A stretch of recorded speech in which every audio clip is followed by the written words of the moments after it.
Hello friends, very good morning. Welcome to the Hindu editorial analysis. Hyderabad, I am coming there on 7th August. ఆదివారం రోజు నేను హైదరాబాద్ వస్తున్నానమ్మా. మనందరం కలుద్దాం. ఎవరెవరైతే నా వీడియోస్ మన ఛానల్ని ఫాలో అవుతున్నారో, యూట్యూబ్ ఫాలో అవుతున్నారో అందరూ కూడా please to come on 7th to our institute premises. మీకు ఇక్కడ అడ్రస్ క్రిస్టల్ క్లియర్గా మెన్షన్ చేయబడి ఉంది. ఇంకా ఏమైనా డౌట్స్ ఉన్నా కాంటాక్ట్ నెంబర్, మీ అందరికీ తెలిసిన కాంటాక్ట్ నెంబర్ 7893899553కి మీరు కాల్ చేయొచ్చు. మీరు యూపీఎస్సీ ప్రిపేర్ అవుతున్నా అవ్వకపోయినా సరే సరదాగా రండి, కలుద్దాము, మాట్లాడదాము. మీకు నచ్చిన ఎగ్జామ్ గురించి మీరు అడగండి. నేను will have this ask me anything session live డైరెక్ట్గా మన ఇన్స్టిట్యూట్లోనే మీ అందరి క్వశ్చన్స్ నేను సమాధానం చెప్తాను. అయితే ప్రిడామినెంట్ ఫోకస్ ఆబ్వియస్గా యూపీఎస్సీ పైన ఉంటుంది. ఎలా చదువుకోవాలి, స్ట్రాటజీ ఏంటి, అప్రోచ్ ఏం ఫాలో అవ్వాలి ఏంటనేది చెప్తాను. ఇండిపెండెన్స్ డే సెలబ్రేషన్స్ జరుగుతున్నాయి. సో యూపీఎస్సీ ఇన్ఫినిటీ మనకి 60,000 రూపాయలకి ఆఫ్లైన్ది 70, 60,000 రూపాయలకి మీకు అందుబాటులో ఉంది. మీరు ఒకవేళ జాయిన్ అవ్వాలన్నా 15th ఆగస్ట్ లోపు జాయిన్ అయితే, ఇండిపెండెన్స్ లోపు జాయిన్ అయితే 60,000కి మీరు జాయిన్ అయ్యే మంచి ఛాన్స్ కూడా ఉంది. So let's discuss all these things on Sunday, which is day after tomorrow. Don't miss. Independence day celebrations గురించి ఆల్రెడీ మాట్లాడాం. Offline, online, working professionals, college students అందరికీ కూడా క్లాసెస్ అనేవి రన్ చేస్తున్నాము. స్పెషల్ ఆఫర్స్ రన్ అవుతున్నాయి. So ఇది మీరు contact చేయాల్సిన నెంబరు.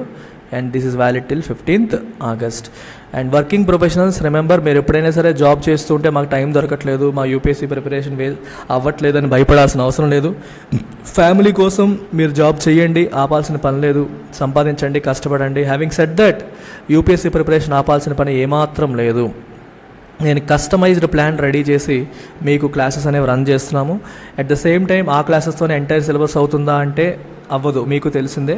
కాబట్టి ప్యారలల్గా కంప్లీట్ యూపీఎస్సీ ఇన్ఫినిటీ కూడా మీకు యాక్సెస్ ఇస్తాం. మీకు ఎప్పుడు టైం దొరికినా మిగిలిన క్లాసెస్ చూడొచ్చు. కానీ లైవ్ క్లాసెస్ అటెండ్ అయ్యే మంచి ఛాన్స్ కూడా మీకు ఈ ప్రోగ్రామ్ ద్వారా లభిస్తుంది.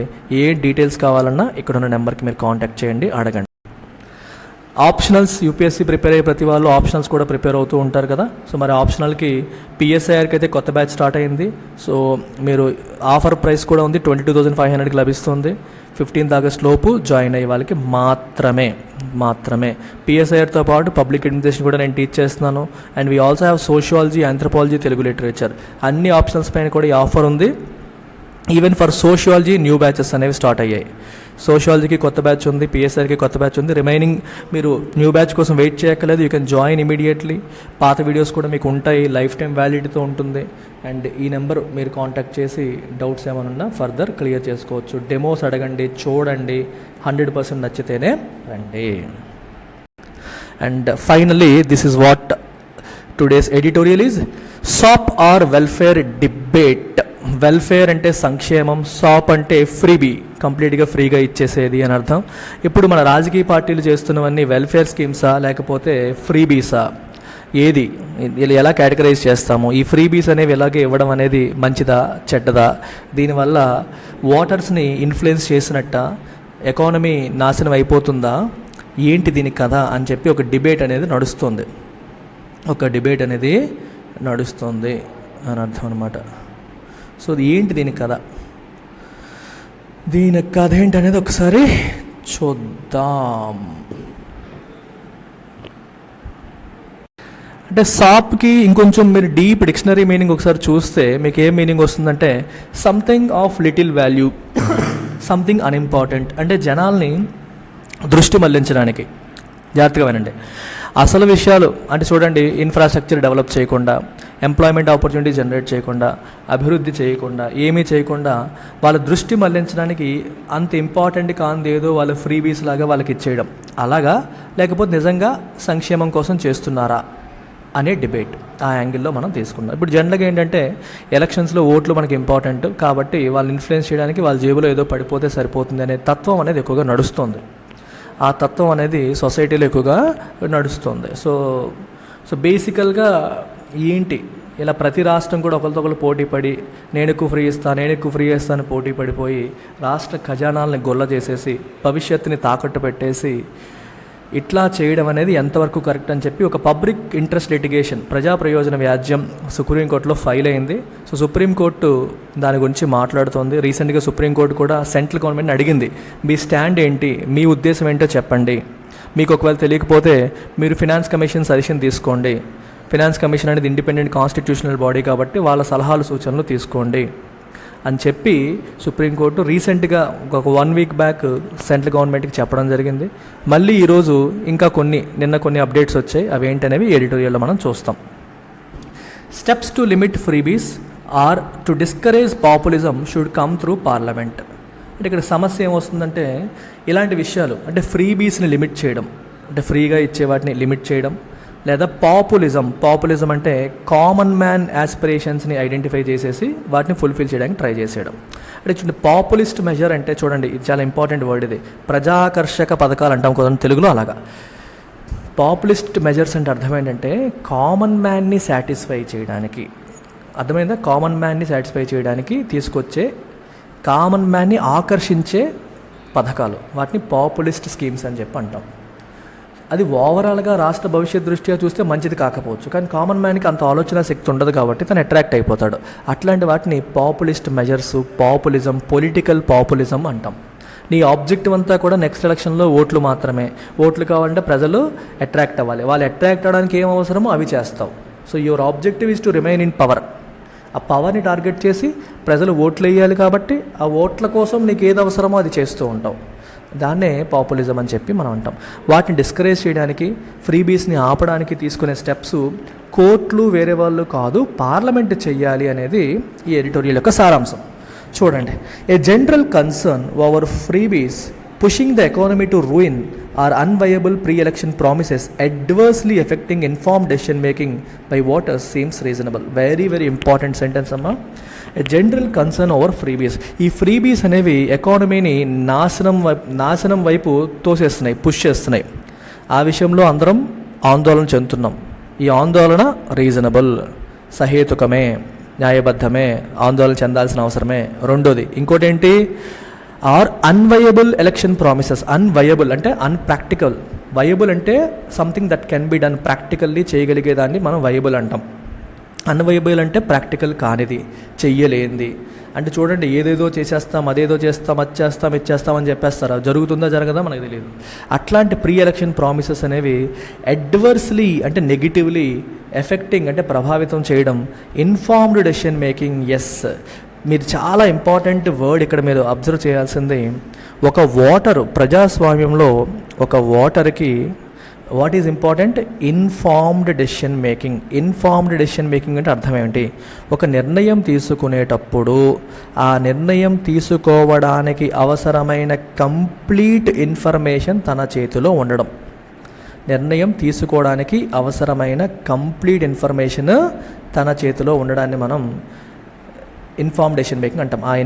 అది చేతిలో ఉండాలి, ఆ ఇన్ఫర్మేషన్ ఉపయోగించుకుని ఆ నిర్ణయం తీసుకోవాలి. అదే నిజమైన ప్రజాస్వామ్యం.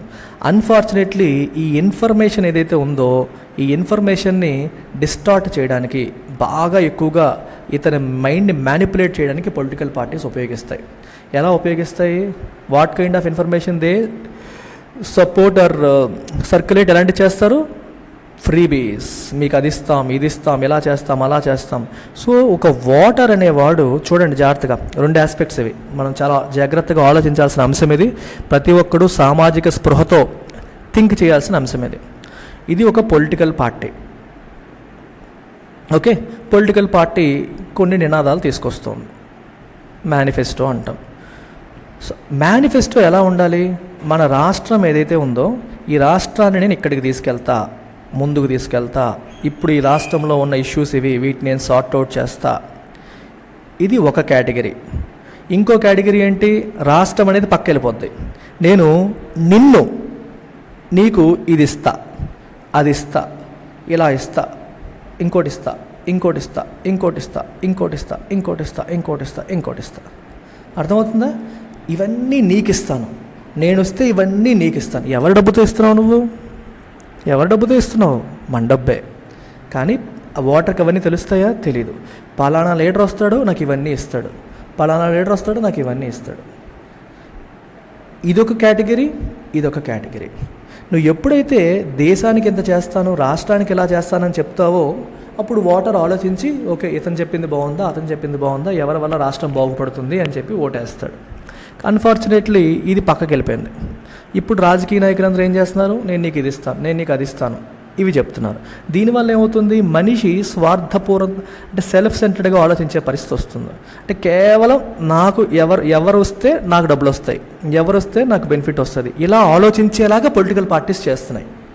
అంటే బై డిఫాల్ట్ మనిషి సెల్ఫ్ సెంటర్డ్, జనరల్గా తన గురించి తను ఆలోచించుకునే వ్యక్తి బై డిఫాల్ట్ ఎక్కువగా కేటగిరీ. కాబట్టి దీన్ని ట్యాప్ చేస్తున్నారు పొలిటికల్ పార్టీస్. సో ఇదేమవుతుంది, తన ఇన్ఫార్మ్ డెసిషన్ మేకింగ్ని అడ్వర్స్లీ అంటే నెగిటివ్లీ ఎఫెక్టింగ్, ప్రభావితం చేస్తుంది. తను ఆలోచించి నిర్ణయం తీసుకునే పరిస్థితి రావట్లేదు. ఆలోచనని పూర్తిగా మనం డిస్టార్ట్ చేస్తున్నాం. తనకి ఆశ చూపించి ఆలోచనని పూర్తిగా డిస్టార్ట్ చేసే పరిస్థితి కనిపిస్తుంది. అందుకే ఇలాంటి విషయాల్లో ఈ కన్సర్న్ ఉండడం ఏదైతే ఉందో దట్ సీమ్స్ రీజనబుల్ అని చెప్పి రాశారు. However few will disagree that what constitutes freebies and what are legitimate welfare measures to protect the vulnerable sections are essentially political questions for which a court of law may have no answer. ఇక్కడ చూడండి, few అంటే కొంతమంది అనుకోకూడదు. చాలామంది few చూడగానే కొంతమంది కొన్ని అనుకుంటారు. కానీ ఇక్కడ ఎటువంటి ఆర్టికల్ లేదు ముందు. మీకు ఏ ఫ్యూ అన్నారనుకోండి కొంతమంది అనే మీనింగ్ వస్తుంది. డైరెక్ట్గా ద ఫ్యూ అని చెప్పి రాశారనుకోండి ఆల్మోస్ట్ నన్ అని అర్థం. అంటే ఆల్మోస్ట్ నన్, నో వన్ అని అర్థం. ఫ్యూ విల్ డిసగ్రీ అంటే నో వన్ విల్ డిసగ్రీ అంటే అర్థం ఏంటి, ఎవ్రీ వన్ విల్ అగ్రీ. దేన్ని, దట్ వాట్ కాన్స్టిట్యూట్స్, ఏది ఫ్రీబీ లేదా ఏది లెజిటిమేట్ వెల్ఫేర్ మెజర్, ఏది నిజమైన సంక్షేమ పథకము, ఏది పూర్తిగా ఫ్రీబీ అనేది వల్నరబుల్ సెక్షన్స్ని ప్రొటెక్ట్ చేయడానికి ఏది నిజమైన వెల్ఫేర్ మెజరు, లేదా ఊరికే జనాల్ని మోసం చేయడానికి ఇచ్చే ఫ్రీబీ ఏది అని డిసైడ్ చేయడానికి కోర్టు కాదు సరైనది. దానికి డిసైడ్ చేయాల్సింది కోర్ట్ ఆఫ్ లా సరైనది కాదు. These are all political questions. ఎందుకంటే ప్రజల్లో ఎవరైతే తిరుగుతారో వాళ్ళకి తెలుస్తుంది ఎవరు వాళ్ళు, politicians. A politician who is among people knows what is a freebie, what is a welfare scheme. అది ప్రజల్లో తిరిగే వాళ్ళకే తెలుస్తుంది, ప్రజల పక్షాన పోరాటం చేసే వాళ్ళకే తెలుస్తుంది. సో కాబట్టి వీళ్ళు ఏమంటారంటే ఇది పార్లమెంట్లో డిస్కషన్ జరగాలి అని ఈ ఎడిటోరియల్ హిందూ వాళ్ళు చెప్తున్నారు.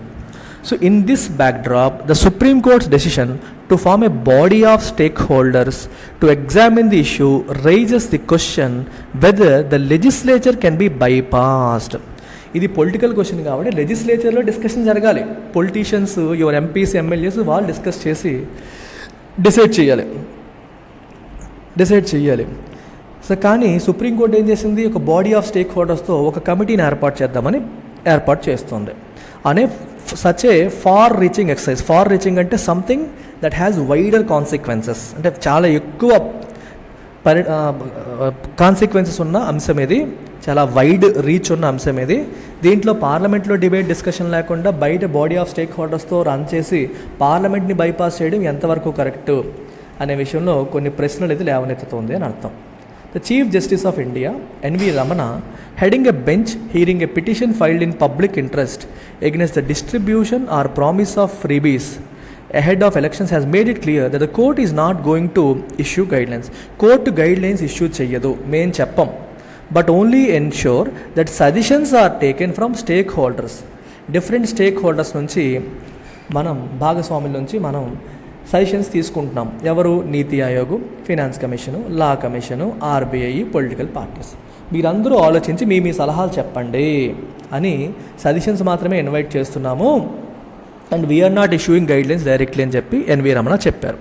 All these institutions he has said, ఏమన్నారు ఆయన, can submit a report to the Election commission of India. ఈ ఇన్స్టిట్యూషన్స్ అన్నీ కూడా ఇప్పుడు చెప్పినవన్నీ కూడా ఎలక్షన్ కమిషన్ ఆఫ్ ఇండియాకి ఒక రిపోర్ట్ సబ్మిట్ చేయండి అలాంగ్ విత్ గవర్నమెంట్ కూడా సబ్మిట్ చేయొచ్చు అని చెప్పి చెప్తున్నారు.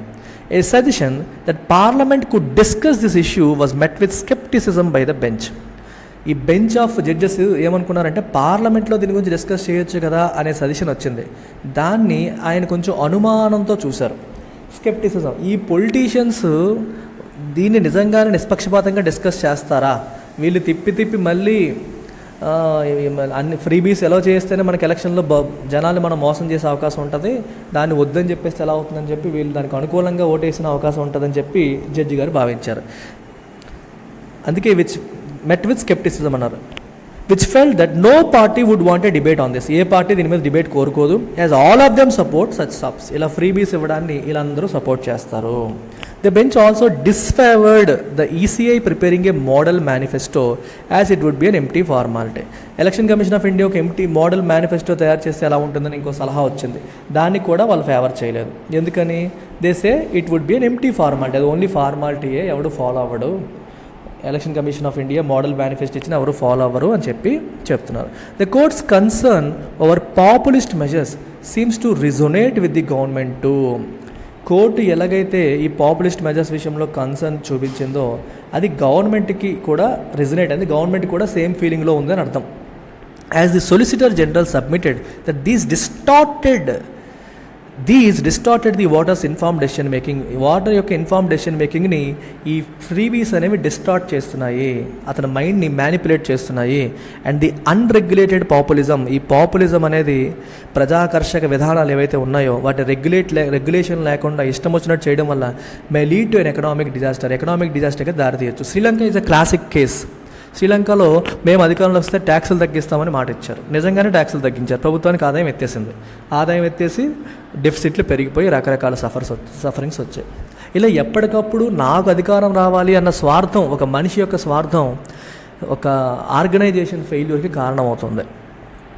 అదే ఆయన చెప్తున్నారు. The Supreme Court in S Subrahmanyam Balaji versus government of Tamil Nadu 2013 addressed these questions and took the position that these concerned law and policy. ఈ పాపులిజంకి సంబంధించిన అంశాలన్నీ కూడా లా అండ్ పాలసీకి సంబంధించినవి. ఫర్దర్ ఇట్ అప్హెల్డ్ అంటే supported, defended the distribution of television sets or consumer goods on the ground that schemes targeted women, farmers and the poorer sections were in furtherance of directive principles. అప్పుడు మనకి Karunanidhi government అనుకుంటాం television sets ఇస్తామని చెప్పి మాట ఇచ్చారు, తర్వాత అధికారంలోకి వచ్చాక ఇచ్చారు. ఈ పాపులిస్ట్ స్కీమ్స్ విపరీతంగా మొదలుపెట్టింది తమిళనాడు అనమాట. సో ఈ తమిళనాడు వాళ్ళు గవర్నమెంట్ ఇవన్నీ ఇచ్చేసరికి కోర్టులో కేసు వేస్తే వాళ్ళు ఏం చెప్పారంటే ఇప్పుడు ఈ స్కీమ్స్ అన్నీ కూడా ఈ టెలివిజన్ సెట్స్ ఇవ్వడం, కన్జ్యూమర్ గుడ్స్ ఇవ్వడం, ఫ్రిడ్జ్లు ఇవ్వడం ఇవన్నీ కూడా గవర్నమెంట్ సపోర్ట్ చేసింది, సుప్రీంకోర్టు సపోర్ట్ చేసింది ఆ రోజు. ఎందుకని సపోర్ట్ చేసి ఈ ఉమెన్కి, ఫార్మర్స్కి, పూర్ సెక్షన్స్కి మంచి చేయడానికి చేసే స్కీమ్స్ అన్నీ కూడా they are in furtherance of directive ప్రిన్సిపల్స్ని ముందుకు తీసుకెళ్లేవి. చూడండి, డైరెక్టివ్ ప్రిన్సిపల్స్ అని అర్థం ఏంటి? ప్రజల సంక్షేమానికి ప్రభుత్వం ఏం చెయ్యాలి అని చెప్పేది డైరెక్టివ్ ప్రిన్సిపల్స్, ఆదేశిక సూత్రాలు. What should the government do to take care of it's children which is people. And as long as public funds were spent based on appropriations cleared by the legislature, they could neither be declared illegal nor the promise of such items be termed corrupt practice. ఇప్పుడు వీళ్ళు డబ్బులు ఖర్చు పెడుతున్నారని మీరు అంటున్నారు, కానీ అవన్నీ పార్లమెంట్లో చట్టం చేసే కదా, బడ్జెట్లో చట్టం చేస్తున్నారు. మరి ఇల్లీగల్ అని ఎలా అంటాము? ఇల్లీగల్ అని అనలేము, అది కరప్ట్ ప్రాక్టీస్ అని కూడా అనలేము అని చెప్పి 2013లో సుప్రీంకోర్టు చెప్పింది. 2013లో సుప్రీంకోర్టు ఇలాంటి ఇష్యూయే తమిళనాడు విషయంలో వచ్చినప్పుడు ఈ ఫ్రీబీస్ని వ్యతిరేకించలేదు. డైరెక్టివ్ ప్రిన్సిపల్స్ ఆఫ్ స్టేట్ పాలసీని ముందుకు తీసుకెళ్ళడానికి ఉపయోగపడేవే ఇవి, ప్లస్ అది ఇల్లీగల్ అనడానికి కూడా లేదు, పార్లమెంట్లోనూ లేదా అసెంబ్లీలో చట్టం చేసే కదా చేస్తున్నారు అని చెప్పింది అప్పుడు. It had however directed the ECI, కాకపోతే ఎలక్షన్ కమిషన్ ఆఫ్ ఇండియాకి డైరెక్షన్స్ పాస్ చేసింది. ఏమని? To frame guidelines frame చేయండి, to regulate the content of మేనిఫెస్టోస్లో ఇష్టం వచ్చినట్టు రాసేయకుండా కొంచెం మీరు గైడ్ లైన్స్ ఇవ్వండి అని చెప్పి సుప్రీంకోర్టు అప్పుడు మన ఎలక్షన్ కమిషన్ ఆఫ్ ఇండియాకి డైరెక్షన్స్ ఇవ్వడం అనేది జరిగిందనమాట. The ECI subsequently included in it's model code of conduct a stipulation that parties should avoid promises that vitiate the purity of election process or exert undue influence on the voters.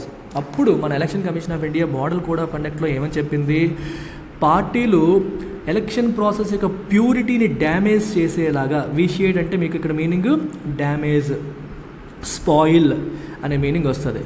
Spoil చేసేలాగా మీరు promises చేయకూడదు. రెండోది, voters మీద undue influence, అతిగా ప్రభావితం అంటే అవసరమైన దానికంటే ఎక్కువ వాళ్ళని ప్రభావితం చేసే unwarranted, inappropriate, disproportionate, excess influence చేసే ప్రామిసెస్ చెయ్యకూడదు అని చెప్పింది. It added that only promises that were possible to be fulfilled, ఏవైతే మనం నెరవేర్చగలుగుతామో అలాంటి ప్రామిసెస్ మాత్రమే should be made and that manifesto should contain the rational for a promised welfare measure. అలాంటి ప్రామిస్లే చేయాలి. మేనిఫెస్టోస్లో మీరు ఏదైతే చెప్తున్నారో వెల్ఫేర్ మెజర్, రైట్, దానికి ఎందుకు ఆ మెజర్ తీసుకొస్తారంటే రేషనల్ కూడా చెప్పాలి. రేషనల్ అంటే లాజిక్ చెప్పాలి, రీజనింగ్ కూడా చెప్పాలి, ఎందుకు మీరు తీసుకొచ్చారని చెప్పాలి. And indicate the means of funding it. ఈరోజు నువ్వు చెప్పే ఒకటే, కానీ దాన్ని ఎలా ఫండ్ చేస్తావు, డబ్బులు ఎక్కడి నుంచి తెస్తావు అనేది కూడా మీరు ఇండికేట్ చేయాలి అని అప్పుడు election commission of India model code of కండక్ట్లో చెప్పింది. Unfortunately model code of conduct ఏదైతే ఉందో, మోడల్ కోడ్ ఆఫ్ ఇది నాట్ ఎన్ఫోర్సబుల్. అంటే model code of conduct breach చేస్తే వెంటనే వాళ్ళు తీసి జైల్లో వేసేసే పరిస్థితి లేదు. దీనికి ఇంకా లీగల్ స్టేటస్ అనేది లేదు. ఓకే, అదొక ప్రాబ్లం ఉంది. Any further steps such as distinguishing welfare measures from populist sops and pre election inducements are adding to the obligations of physical responsibility and physical prudence should come from the legislature. అర్థమైందా? Additional step ఏదైనా మనం తీసుకోవాలంటే, for example ఏది welfare measure, ఏది populist sop. చూడండి, ఇక్కడ welfare మెజర్ని support చేశారు, పాపులిస్ట్ సాప్ని సపోర్ట్ చేయట్లేదు. అంటే నిజంగా ప్రజల సంక్షేమం కోసం మనం చేసే కొన్ని పథకాలు ఉంటాయి పనికొచ్చేవి, అవి చేయొచ్చు. కానీ ఫ్రీబీస్ ఇస్తారు చూడండి, అది కరెక్ట్ కాదు. ఈ రెండింటిని డిస్టింగ్విష్ చేయడం కావచ్చు, తప్పుడు ఎలక్షన్ ఇండ్యూస్మెంట్స్ ఎంతవరకు చేయాలి ఎంతవరకు చేయకూడదు రెగ్యులేట్ చేయడం కావచ్చు. సరే, మీరు ఫిజికల్ రెస్పాన్సిబిలిటీ ఇన్ని చెప్తున్నారు కదా, మరి దీని రెస్పాన్సిబిలిటీ తీసుకోవడం కావచ్చు. ఫిజికల్ ప్రుడెన్స్ అంటే జాగ్రత్తగా వెళ్ళడం కావచ్చు. ఇవన్నీ ఎక్కడి నుంచి రావాలి? లెజిస్లేచర్ నుంచి ఇవన్నీ రావాలి. That politicians invariably back freebies should be no reason to bypass parliament. Supreme Court ఏమంటుంది? పొలిటీషియన్స్ ఎలాగైనా ఫ్రీబీస్ని ఎంకరేజ్ చేసే వాళ్ళే కదా, కాబట్టి